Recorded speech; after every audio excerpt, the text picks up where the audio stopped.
13-ാം അധ്യായം. ഇസ്രയേൽ മക്കൾ പിന്നെയും യഹോവയ്ക്ക് അനിഷ്ടമായുള്ളത് ചെയ്തു. യഹോവ അവരെ 40 സംവത്സരത്തോളം ഫെലിസ്ത്യരുടെ കയ്യിലേൽപ്പിച്ചു. എന്നാൽ ദാൻ ഗോത്രത്തിലുള്ളവനായി സ്വരാധ്യനായ ഒരു പുരുഷനുണ്ടായിരുന്നു. അവന് മാനോഹ എന്നു പേർ.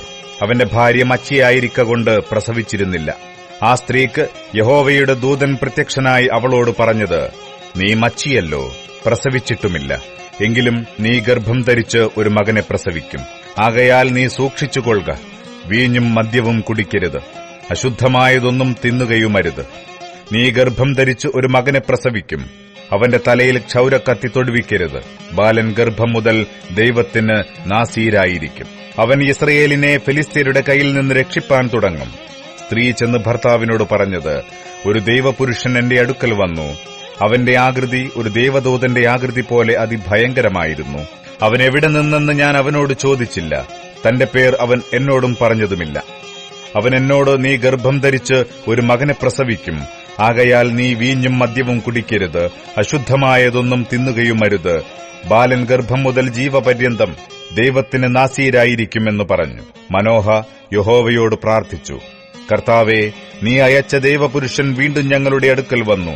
ജനിപ്പാനിരിക്കുന്ന ബാലന്റെ കാര്യത്തിൽ ഞങ്ങൾക്ക് ഉപദേശിച്ചു തരുമാറാകട്ടെ എന്ന് പറഞ്ഞു. ദൈവം മനോഹയുടെ പ്രാർത്ഥന കേട്ടു. ദൈവദൂതൻ വീണ്ടും അവളുടെ അടുക്കൽ വന്നു. അവൾ വയലിലിരിക്കയായിരുന്നു. അവളുടെ ഭർത്താവ് മനോഹ കൂടെയുണ്ടായിരുന്നില്ല. ഉടനെ സ്ത്രീ ഓടിച്ചെന്ന് ഭർത്താവിനെ അറിയിച്ചു.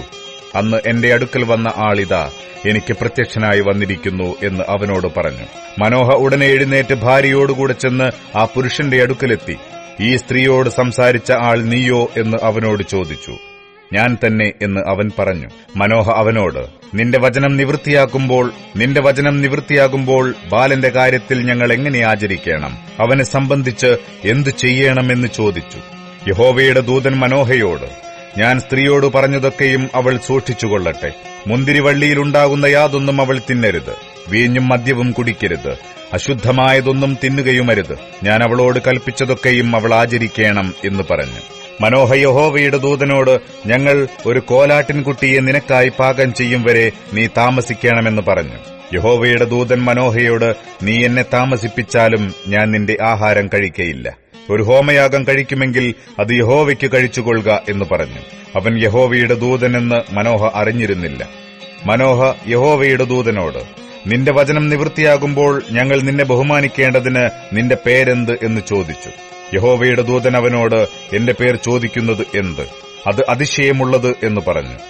അങ്ങനെ മനോഹ ഒരു കോലാട്ടിൻകുട്ടിയെയും ഭോജനയാഗത്തെയും കൊണ്ടുവന്ന് ഒരു പാറമേൽ യഹോവയ്ക്ക് യാഗം കഴിച്ചു. മനോഹയും ഭാര്യയും നോക്കി നിൽക്കെ അവൻ ഒരു അതിശയം പ്രവർത്തിച്ചു. അഗ്നിജ്വാല യാഗപീഠത്തിന്മേൽ നിന്ന് ആകാശത്തിലേക്ക് പൊങ്ങിയപ്പോൾ യഹോവയുടെ ദൂതൻ യാഗപീഠത്തിന്റെ ജ്വാലയോടുകൂടെ കയറിപ്പോയി. മനോഹയും ഭാര്യയും കണ്ട് സാഷ്ടാംഗം വീണു.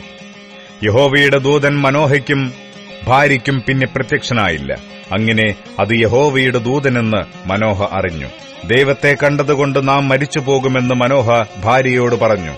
ഭാര്യ അവനോട്, നമ്മെ കൊല്ലുവാൻ യഹോവയ്ക്ക് ഇഷ്ടമായിരുന്നുവെങ്കിൽ അവൻ നമ്മുടെ കയ്യിൽ നിന്ന് ഹോമയാഗവും ഭോജനയാഗവും കൈക്കൊള്ളുകയോ ഇവയൊക്കെയും നമുക്ക് കാണിച്ചു തരികയോ ഈ സമയത്ത് ഇതുപോലെയുള്ള കാര്യം നമ്മെ അറിയിക്കുകയോ ചെയ്യുകയില്ലായിരുന്നു എന്ന് പറഞ്ഞു. അനന്തരം സ്ത്രീ ഒരു മകനെ പ്രസവിച്ചു. അവന് ശിംശോൻ എന്ന് പേരിട്ടു. ബാലൻ വളർന്നു. യഹോവ അവനെ അനുഗ്രഹിച്ചു. സോരയ്ക്കും എസ്തായോലിനും മധ്യേയുള്ള മഹനേദാനിൽ വെച്ച് യഹോവയുടെ ആത്മാവ് അവനെ ഉദ്യമിപ്പിച്ചു തുടങ്ങി.